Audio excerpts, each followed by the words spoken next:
So Diane Abbott has been, well, how can I put it? She's been kind of sacked by the Labour Party and Keir Starmer.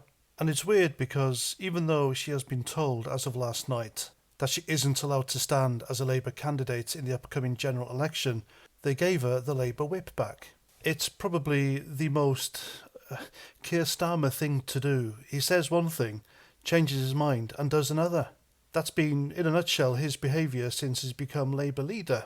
And I couldn't understand it because I was driving my lorry at work listening to this as breaking news. And people were fawning all over her like she'd done something good. But her track record is nothing. She achieved nothing. She is known as the first ever black female member of Parliament.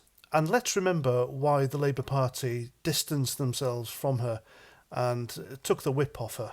And just to explain quickly what the whip is, it's someone in a political party that rounds up party members and makes sure that they vote a certain way. They whip them, as they used to do in the olden days. They'd go out into London coffee houses with a whip, and they'd round them up and make sure they went to Parliament to vote. Basically, that was it. And it stems from that. But she was suspended by Labour for anti-Semitism. And she was part of the infamous Jeremy Corbyn front bench when the Labour Party was riddled with anti-Semitism. And she was one of them. And she wrote an article in The Guardian stating that, or rather questioned whether Jewish people experienced racism. Now, in the UK today, 1 in 5 of all Jews have suffered a racist attack. And so by giving Diane Abbott this whip back, has the Labour Party really changed? And like I said earlier, there were people coming onto the radio shows and fawning all over her, saying she's been mistreated, how dare they do this to her because she's black and she's a historical figure. Well, why do some demographics who are historical figures get away with blatant racism? And in her case, sheer stupidity. And anti-Semitism, while people like Nigel Farage and Tommy Robinson, they get eviscerated every time they speak the truth. So why does she get a free pass? In my view, she is, along with, or maybe she just pips, David Lammy as the most stupid member of Parliament that ever existed. The list of gaffes she has made have been, they're as long as my arm. And she's also a bit of a racist. She once tweeted that, and I quote, "White people like to play divide and rule," end quote. She also said that, quote, "West Indian mums go to the wall for their kids," unquote, therefore putting them in a particular higher level than every other mum, which to me suggests racism and superiority. She once appeared on the LBC breakfast show with Nick Ferrari to talk about the Labour Party spending plans for the police, and she got her sums wrong.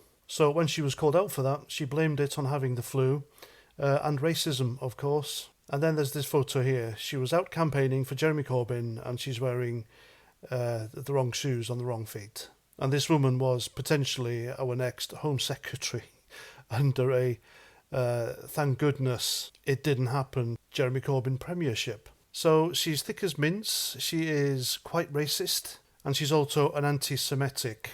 Now, even though she apologised for the anti-Semitism, she only did it because she was called out, wasn't she? And she was probably told to do so.